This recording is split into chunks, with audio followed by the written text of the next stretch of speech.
خدا حضرت عمر رحمت کنه. برادرای عزیز، به خدا قسم من حکایه های ایشان وقتی که در نزد کتابخانه خودم میخوانم، به خدا قسم گفتی همون صاحب کتاب که تواضعی که حضرت عمر داشت عقل بشریت نمیگیرد، عقل ما نمیگیرد که این عملهایی که عمر انجام میدهد انسان وی انجام داده تواند. بازم آن که وی در خلافت نشسته بود، بازم آن که وی در کرسی شاهی نشسته بود، لیکن کارهای را انجام میداد که عادی ترین مردم ما وی انجام داده نمیتواند.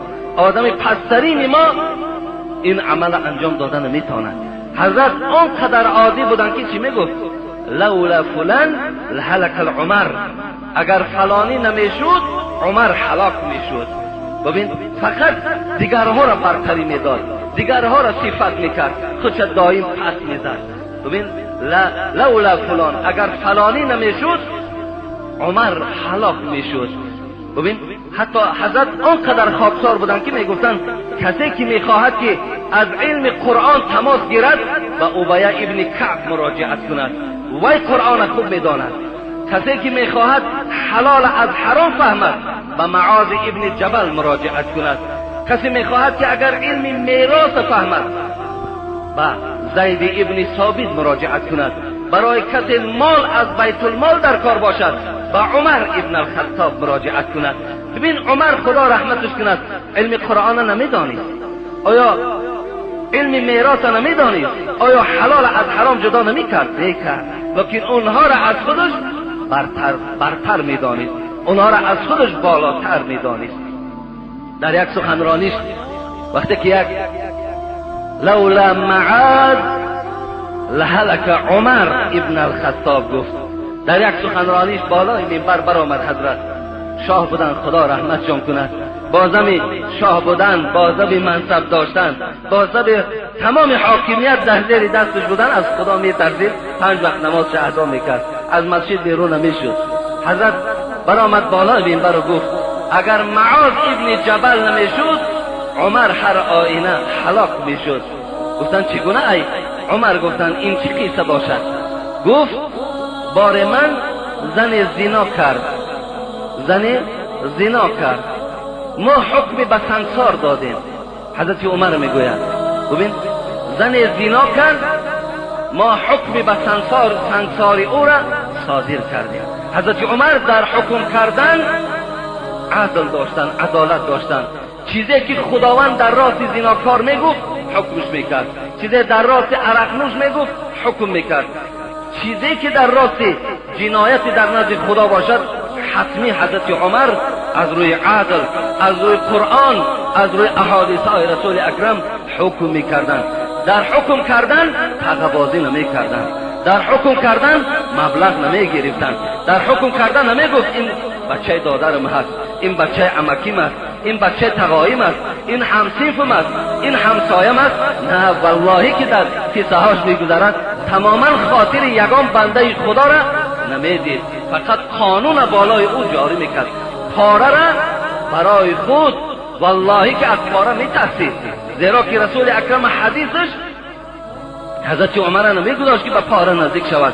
الراشی و المرتشی فی النار، پاره گیرنده و پاره دهنده هر دو در آتش دوزخند. این سخن پیغمبر خدا عمر تماما نمیگذاشت که به سوی خیش و تباربازی و به سوی گویم پارهگیری نزدیک شود. هیچ وقت این سخن خدا و پیغمبر او را نمیگذاشت که به این نزدیک شود. حتی در قصه ها می آید که باره ابو موسی اشعری رضی الله عنه صحابه جلیل القدر پیغمبر بودند. شما تماشا کنید وقتی که بار حضرت عمر خانهش می آید، به خانه خود داخل می شود، نگاه می کند عاتیکه زنش، نام زنش عاتیکه بودند، عاتیکه زنش بالا یک جای نمازی نو نماز می خواند. حیرت دمان گفت، عاتیکه گفت این جای نماز از کجا در خانه ما مهمان شد؟ در خانه ما این مالی نو است، اینو کی آورد؟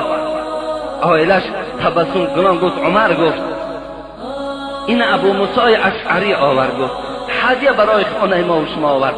حضرت عمر جای نماز پیچاندند و در سر زنش زدند، گفتند ابو موسی اشعری را حاضر کنید.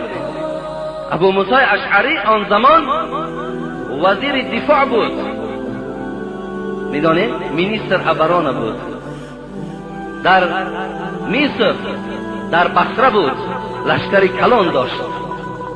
وقتی وای گفتن عمر تو را فریاد دارد، به خدا قسم کلی جسمش می جنبید، می ترسید عمر برای من چیکار داشته باشد. گفت وقتی که ابو موسی اشعری را حاضر کردن، گفت این چی بود در خانه من آوردی؟ گفت هدیه بود، جای نماز است، هدیه آوردم بالای او، شما خدا را عبادت کنید. گفت و چی خاطر خانه عمر آوردی؟ چرا اینقدر مسلمان فقیر و نادار وجود دارد خانه او نبردی لیکن خانه عمر آوردی؟ و چی خاطر آوردی؟ من هدیه تو را قبول ندارم. و جای نماز میگرد در سر ابو موسی اشعری زد، گفت قسم به خدا، گفت از همین روز اعتبارا تو در این وظیفت کار نمیکنی، تو از وظیفت آزاد. گفت برای خانه عمر گفت جای نیافتی که هدیه را بیاری، گفت خانه عمر آوردی. ببین آیسته آیسته وای میدانید که از هدیه آدم آیسته آیسته وقتی شفته مال می شود، وقتی وجودش به مال عاشق می شود، آخی بعد وای ملک خراب میکند.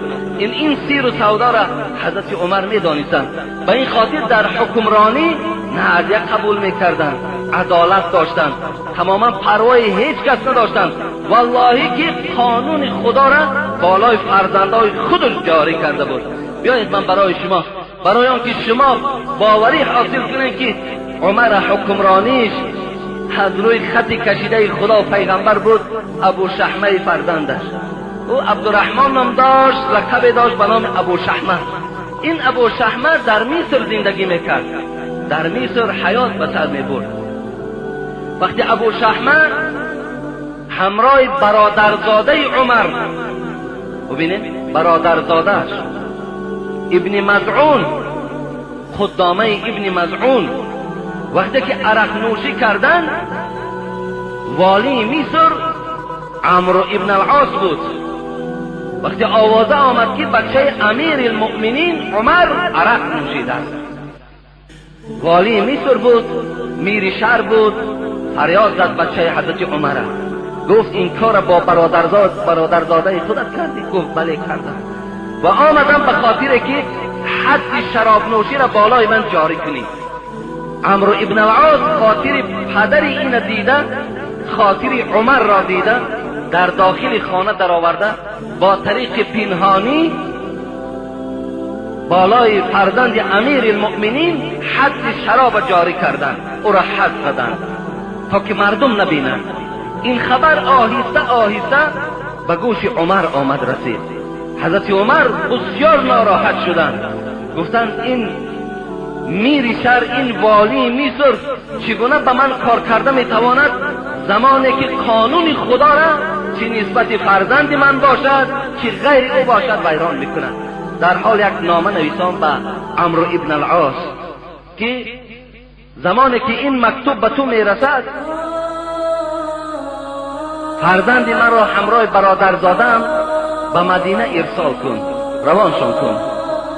وقتی مکتوب عمرو ابن العاص گرفت، البته مکتوب‌های حضرت عمر بسیار به سیاست نویسانده میشد، وقتی گرفت سیاست عمر او را فرا گرفت.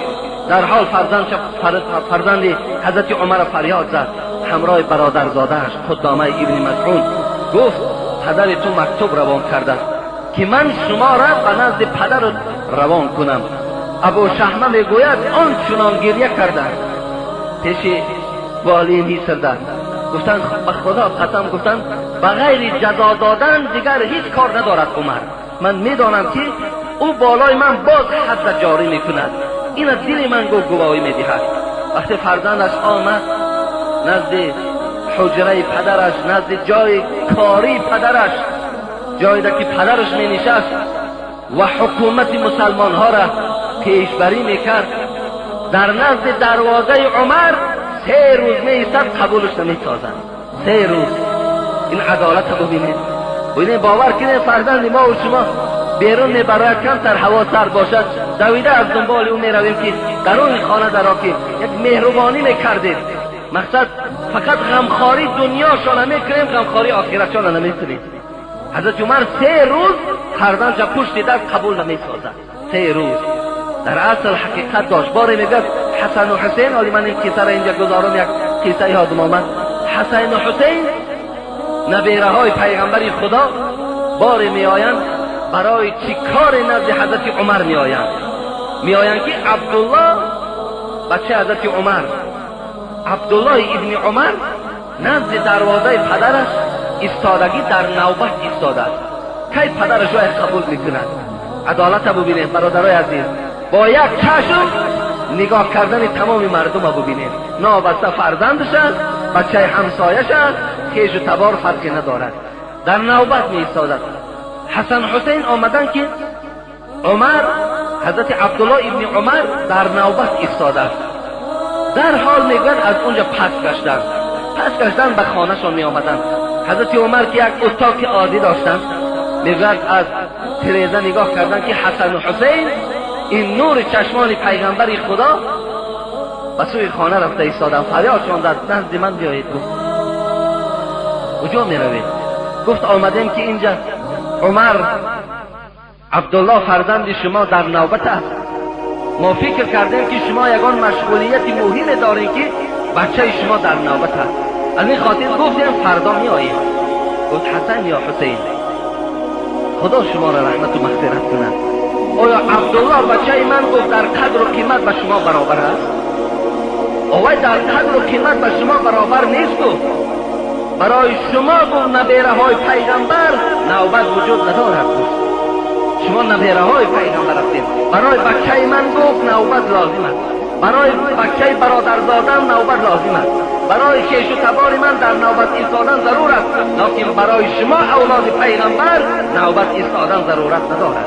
شما در درجه و قدر از اولاد اجداد من بالاتر هستید. ببین این سخن حضرت عمر نزد حضرت امام حسین و نزد حضرت امام حسن بود. حتی که معاش معین کرد، حضرت عمر معاش معین میکند. ببین معاش میدهد برای امام حسن 1000 دینار، برای امام حسین 1000 دینار، برای بچه خودش عبدالله 500 دینار جدا کردن.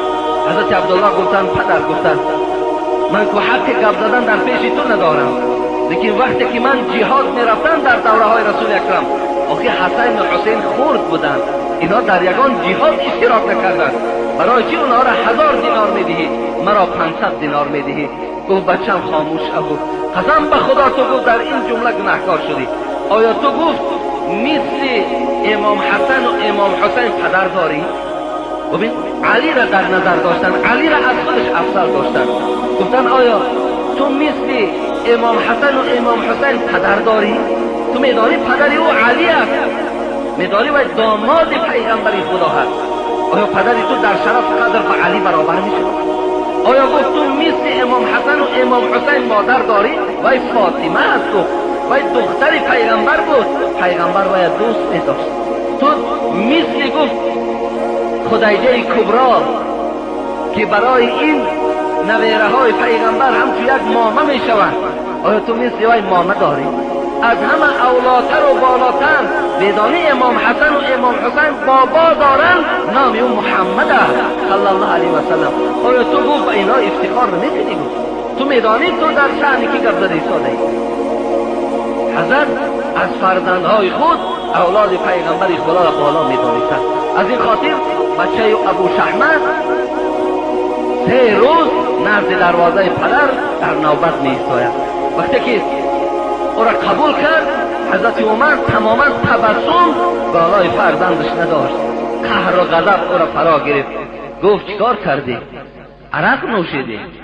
گفت بله عرق نوشیدم، لیکن عمرو ابن العاص بالای ما حد جاری کرد. گفت چگونه حد جاری کرد؟ برای چی موی سری تو تراشیده نشده است؟ برای چی مردم ندید که تو حد شراب میزنن بر تو؟ چرا مردم ندید؟ از این خاطر عبدالرحمن ابن عوف میگوید من نزد حضرت عمر بودم، گفتم عمر خدا تو را مغفرت کند، خدا عدالت تو را بالاتر کند. و یک بار حد شراب خورد، یک بار دره را دیده، دویم بار بالای او دره را گفت جاری نکن. گفت اگر این جنایت فرزند خودم من پوشیده نگه دارم، این سنت می شود برای تمام رهبریت. و این خاطر من این اگه در بین مردم دره میزنم. خود حضرت میگوید آسینا را بالا کردن، تمام مردم فریاد زدن، همراه برادرزاده خود فرزند خود دره میزدن. فرزندش میگفت پدر میگفت قسم به خدا سلامتیم خوب نیست، برای من مهلت ده تا کمی سلامتیم درست شود. حضرت گفتم برای عرق نوشیدن سلامتی داشتی؟ برای عرق نوشیدن از خدا نترسیدی؟ اینجا عذر خودت بیان میکنی. وقتی دره را میگه بالای فرزندش جاری کردن، از درد این دره زدن یک ماه بعد فرزندش از دنیا گذشتن. لیکن قانون خدا را نشکستن، قانون اسلام را نشکستن، عدالت را جاری کردن. ببینید این زنم کیسه ما در زن بود. لولا معاذ لهلك عمر ابن الخطاب. اگر معاذ ابن جبل نمیشد عمر هلاک میشد. زنی را حکم کردن. تواضع را ببینید برادرای عزیز، این از تواضع حضرت عمر است، این از خاکساری های حضرت عمر است. وقتی که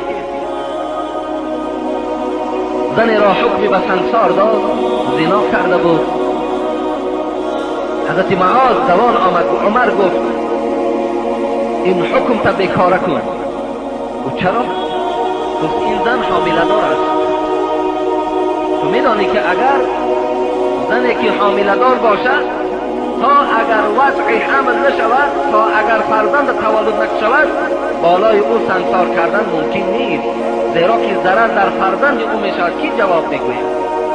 شما تواضع حضرت عمر از حکمش گشتند، اینم قدرت در کار از فرمان خود. آلی بعضی از ما و شما یک فتوا میدیم، فتوای نادرست هم که باشد، وقتی در بین مردم اعلانش کرده باشیم نادرست هم که باشد، به خاطر که ما را نگویند که این نادان است، نافهم است، این خطا کرده از فتوا ما نمیکردیم.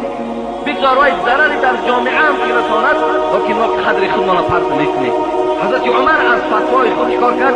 حکم برآورد که اگر معاذ نمیشد هر آینه عمر هلاک میشد و این سنگسار از بالای این زن حامله دار بیرون کردن. بار دیگر چی گفتن؟ بار دیگر گفتن لولا علی لهلك عمر ابن الخطاب. اگر برادرم حضرت علی نمیشد عمر هلاک میشدند. این چی معنی دارد؟ بار زنی را میگوید باز ویم دستی به زنا زد. حضرت حکم کردند که باید سنگسار کنید در پیش چشم مردم. وقتی که حکم صادر شد زن حاضر کردند. حضرت علی میگوید دوان به نزد حضرت عمر آمدن. عمر گفتند این زنی که تو حکم به سنگسار کردی، این اول این که وی عقل ندارد، وی دیوانه هست. گفتند اگر زنی که دیوانه باشد بالای او حکم جاری کردن این عین بی عدالتی است، باید شما گناهکار میشوید. حضرت عمر درو از حکمش گشتند، گفتند اگر عمر نمیشد هر آینه حضرت عمر چیکار میکردن؟ هلاک میشدند. برادرای عزیز و گرامی ببینید تواضع حضرت عمر ببینید. با این قدر اینجا یک جای عجیبش همین است، با این قدر مال و ملک، با این قدر حاکمیت، با این قدر منصب بلند، حضرت تواضع داشتند، آدم خاکسار بودند. بیایید با شما در برابر بعضی از مردم خودمان یا مردم بیرون از خودمان عملهای حضرت عمر رضی الله عنه را مقایسه کنید. در ما و شما اگر ذره، اگر برادرای ما و شما صاحب یک جا و مکان و صاحب یک کمتر شرایط خوب شوند، قسم به خدا اگر در وجود او ذره از تواضع را نمیبینید، الله که راه گردیش دیگر میشود. حتی راه گردیش را ببینید، ولی بعض تکبرها را ببینید، وقتی راه میگردن اون از حساب تکبری هست، از حسابی که همه شرایط های خود خوب که میبیند فکر میکند تمام عالم و تمام قوه و قدرت در دست اوست. لیکن برادر عزیز گرامی به خدا قسم تو هیچ قدرت و هیچ قوت نداری، هیچ قدرت و هیچ قوت نداری. حضرت مولوی جنون خدا رحمتش کند میگوید مکن از کبر دعوای کلانی، مکن از کبر دعوای کلانی، یقین پوسیدم مشت و استخوانی. ای انسان عاقبت میپوسی، عاقبت به منزله یک مشت خاک میشوی، با چی تکبری میکنی؟ بکن امروز فکری کاری پخته، که فردا میبرند در روی تخته. تو امروز فکر پخته را انجام ده، امروز کارات پخته کن که فردا تو را بالای تخته بار میکنند. چی باشد نفع مال و سیم و اسباب که بگذاری کنی اندر لحد خواب. به آن چیزایی که تو امروز افتخار داری، به آن مال و ملکی که تو افتخار داری، همگیش اینجا پدرود میگوی، همگیش اینجا میسپاری و با یک کفن وارد قبر میشوی. حضرت در آخر گفتن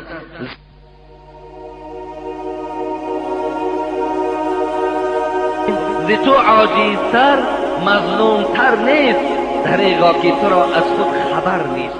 افسوس که تو خبری خود نداری و خدا میگوید از تو در عاجزتر، از تو در مظلومتر نیست. برادرای عزیز و گرامی، خداوند در قرآن در سوره اسراء میگوید ولا تمشی فی الارض مرحا. ببینید من از سوره لقمان مثال آوردم. حضرت لقمان بچه‌ش این سخن گفته بود ولا تسعر خدک للناس ولا تمشی فی الارض مرحا. حضرت لقمان اول بچه‌ش چی گفت؟ فرزندم گفت هر کی صاحب دولت و منصب میشوی، هر کی اگر شرف و قدر بلندم کی شود، بالای مردم با چهره ترش نگاه نکن، همیشه در چهره خود تبسم داشته باشی. بنده های خدا را خوب قبول کن. گفتن ولا تمشی فی الارض مرحا، در بالای زمین خدا خیرامان راه نگرد. مقصد تکبرانه کیتوف جنباندن، میان جنباندن، خواب دستها را گویم که هر ذیل کردن مثل تکبران، این چنین راه نره. در دیگر آیت قرآن ببین تکبران چی میگه خدا؟ ولا تمشی فی الارض مرحا. خدا میگه ای بنده عاجز، ای بنده مظلوم، قسم به عظمتیم اگر خواهم عادی ترین ملائکه را امر میکنم که مینه سر همین بنده مرا گیج کن، یک ساعت پس تو دیوانه قد کوچه میشوی. یک ساعت پس تو یک دیوانه در قد کوچه میشوی. قسم به خدا، قسم به عظمتی پروردگار میگوید تعز من تشاء و تذل من تشاء. من هستم که عزت میتونم، من هستم که خار میکنم. تؤتی الملک من تشاء و تنزع ملک ممن تشاء. من هستم که به تو مال دادم، من هستم برای تو آن ماشین های ملایم دادم، من برای تو اون خانه های بلند آشیانه را ساختم، من برای تو قدر و قیمت دادم. لیکن من هستم آن خدایی که همیشه زنده این مال و ملک از بالای سری تو کنده میگیرم. من هستم آن پروردگار. ببین خداوند خطاب میکنه برای بندگانش. من هستم آن خدایی که قسم به بزرگیم امر میکنه ملائکه را در خون تو یک عادی ترین میکروب میفرماید عمر با سفید خواب میکنی در جاگه خوابت. من هستم آن پروردگار. تو چی هستی؟ تو عاجز ترین بنده من هستی. تو به چی افتخار داری؟ چی داری تو؟ از تو در بزرگها کجا شدن؟ کجا هستن؟ اینقدر پادشاه ها و اینقدر ملکدارا و اینقدر پولدارا امروز در کجا هستن؟ عبرت نمیگیری.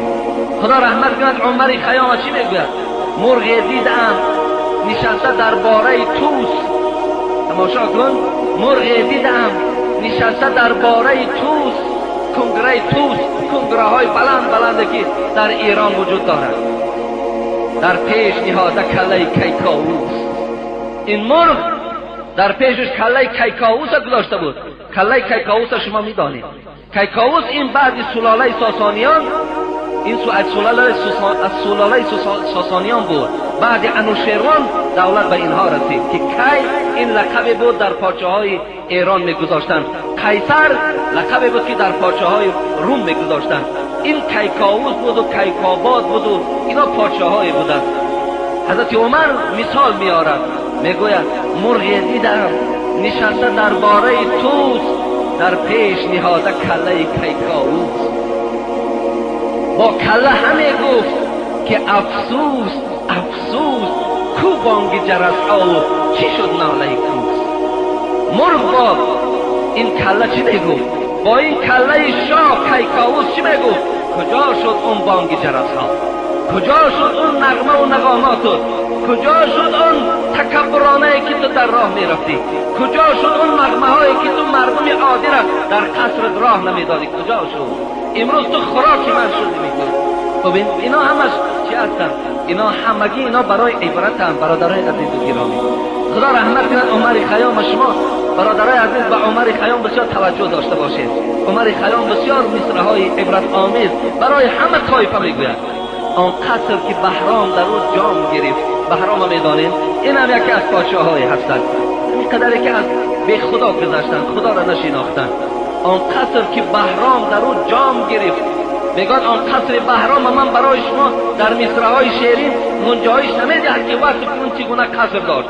در اون داخل او جام میبرداشت، اون می می نوشید، اون نغمه و نغامات میکرد. آن قصر که بهرام در او جام گرفت، آهو بچه کرد و روبه آرام گرفت. اون قصر میگوید از سر بهرام چی شد؟ دور شد. این قصری که بهرام در اونجا افتخار میکرد، اونجا در نغمه و نغامات میکرد، عاقبت خانه آهو شد. عاقبت روبه ها در اون داخل رفتن چیکار کردن؟ الچه میگذاشتن، بچه میکردن. اینم برای ما و شما چی هست؟ این مصرع‌های حضرت همگیش عبرت هستند. برادرای عزیز و گرامی، حضرت عمر تواضعش من برای شما بیان دارم که ماها عبرت گیریم.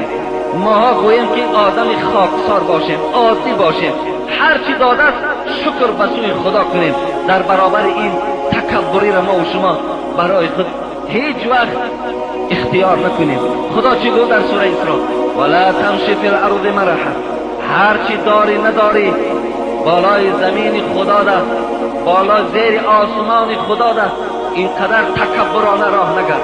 ببین در دوامش چی گفت لن تخرق الارض ولن تبلغ الجبال طولا. ای بنده خدا گفت، ای بنده عاجز، تو با این راهگردی های تکبرانه که در روی زمین داری، لن تخرق الارض، قسم به عظمت این زمین من تو شکاف کردن نمیتونی. ولن تبلغ الجبال طولا، هرچی اگر گردن تا بلندم که کنی، خدا میگه برابر این کوههای بلند من تو برابر شدن نمیتوانی. نه تو از کوه بزرگی، نه از زمین در سخت‌تر هستی. در بالای زمین مثل حضرت عمر راه بگرد، مثل حضرت عمر خاکسار باش. وقتی حضرت ابوبکر رضی الله عنه تخت شاهی را ترک کردن، برادر عزیز، وقتی که حضرت 2 سال و 2 ماهی که کرسی خلافت زینت بخشیدن، وقتی جان به حق تسلیم کردن، حضرت عمر بالای منبر خواست برآمد، جایی که حضرت ابوبکر می نشست. آمد در جایی که حضرت ابوبکر می نشست، اون جای برای خود اختیار نکرد، در جای قدم ابوبکر نشست. مردم گفتن، عمر گفتن جای نشست بالاتر است، اینجا جای قدم حضرت ابوبکر بود، شما اینجا را اختیار کردید.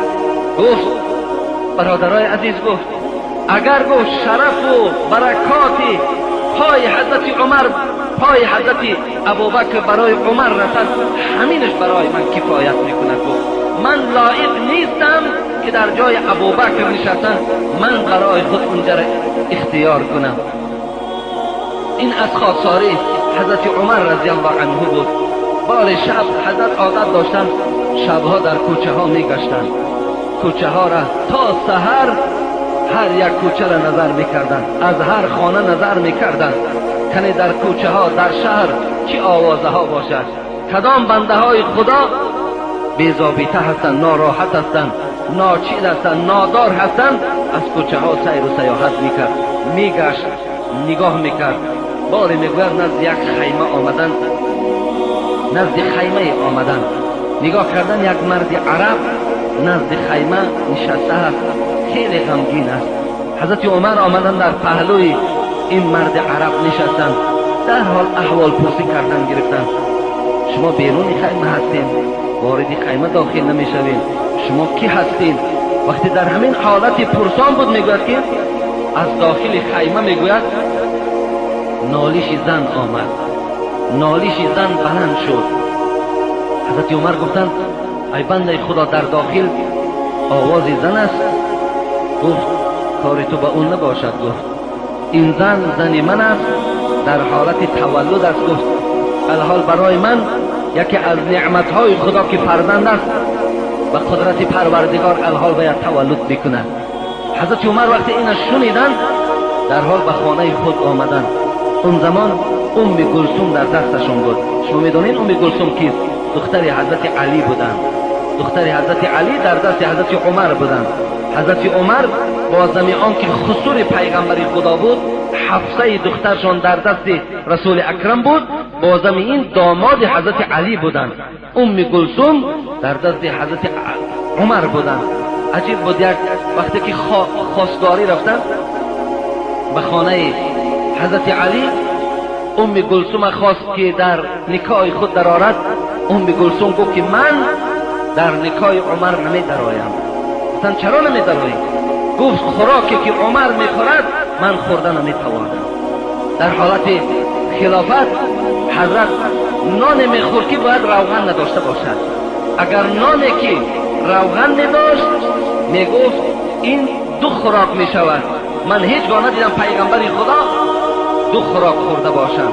ولی امروز در مردم ما و شما آنقدر اسراف بسیار شده است که دو خوراک یک طرف، سه خوراک و چهار خوراک و پنج خوراک میپذیم. اینم از جمله سنت های پیغمبر خدا نیست.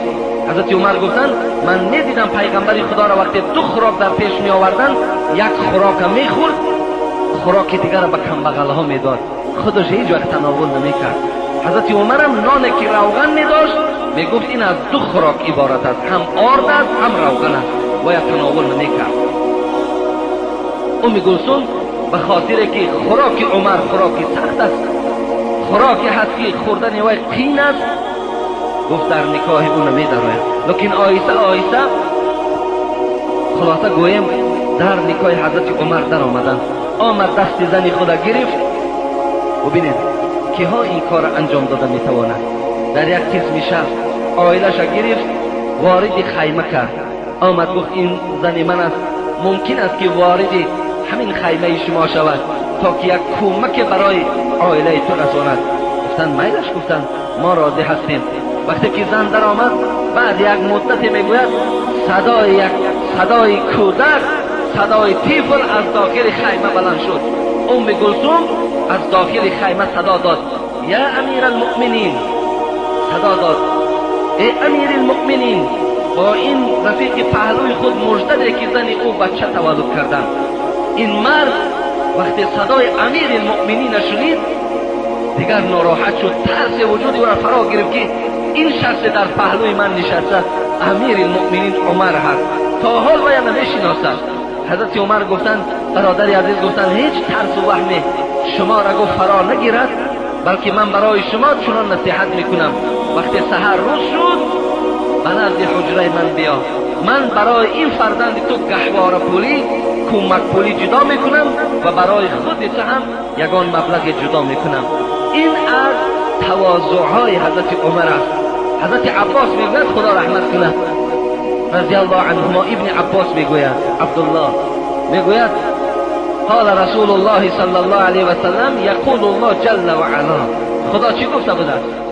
خداوند چی میگوید؟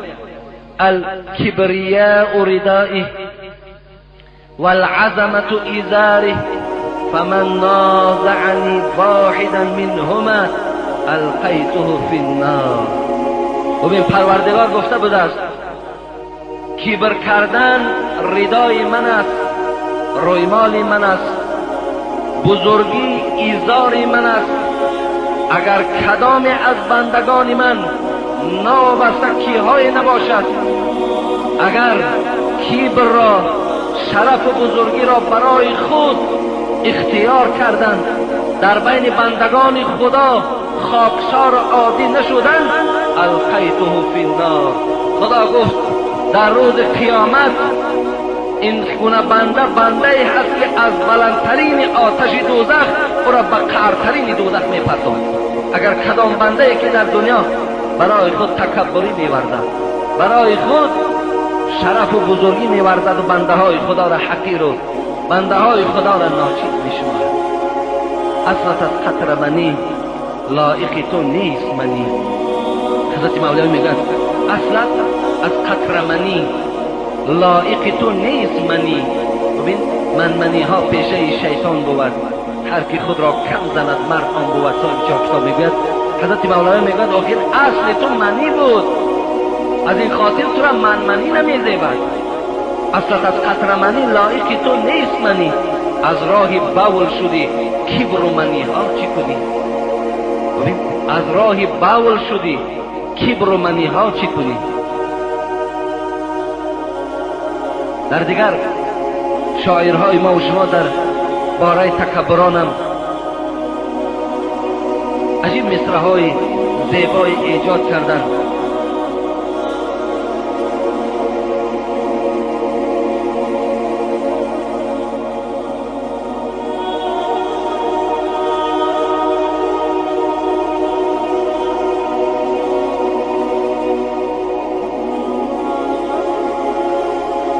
و این بود از تواضع‌های حضرت عمر رضی الله تعالی عنه که بار حضرت از خانه بیرون شدند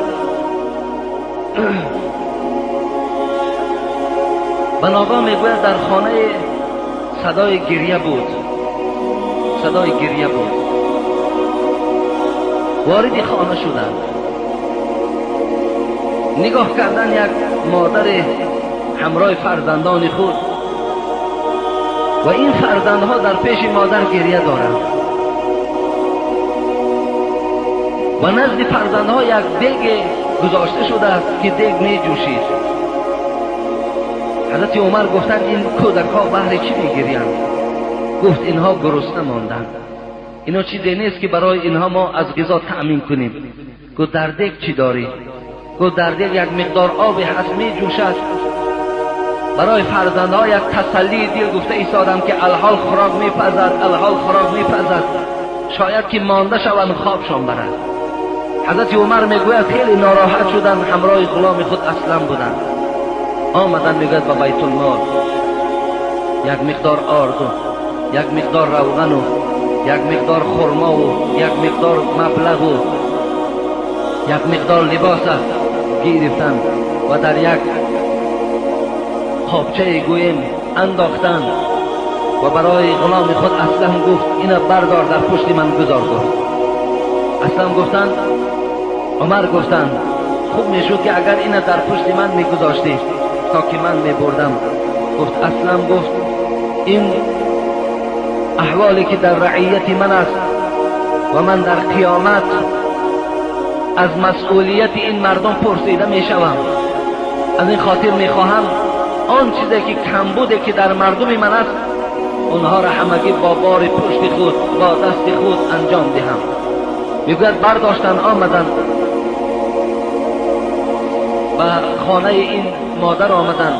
حضرت عمر میگوید خود میگوید در این دیگ میگوید خوراک میپخت، از بس که ریش خیلی کلان داشتن زیر این دیگ میگوید آتش میافروختن، پوف میزدن. اصلا غلامش حکایه میکند که من میدیدم که از زیر هر یک تار ریش حضرت عمر دود میبرآمد، لکن حضرت همونجا نشسته و این خوراک پخته کردند و برای این فرزندها دادند. وقتی فرزندها میگد خوردند، سیر شدند، یک تبسم و خنده وقتی این فرزندها را فرا گرفت، حضرت عمر میگوید این خانه را ترک کردند. گفتند اگر این کودک ها در چهرهشان تبسم پیدا نمیشد قسم به خدا از این خانه من بیرون نمیشدم. یعنی زمانی که من اینها را گریان دیدم مسئولیت من همین است که باید که اونها را من خندان کنم. این بود از آن تواضع هایی که حضرت عمر رضی الله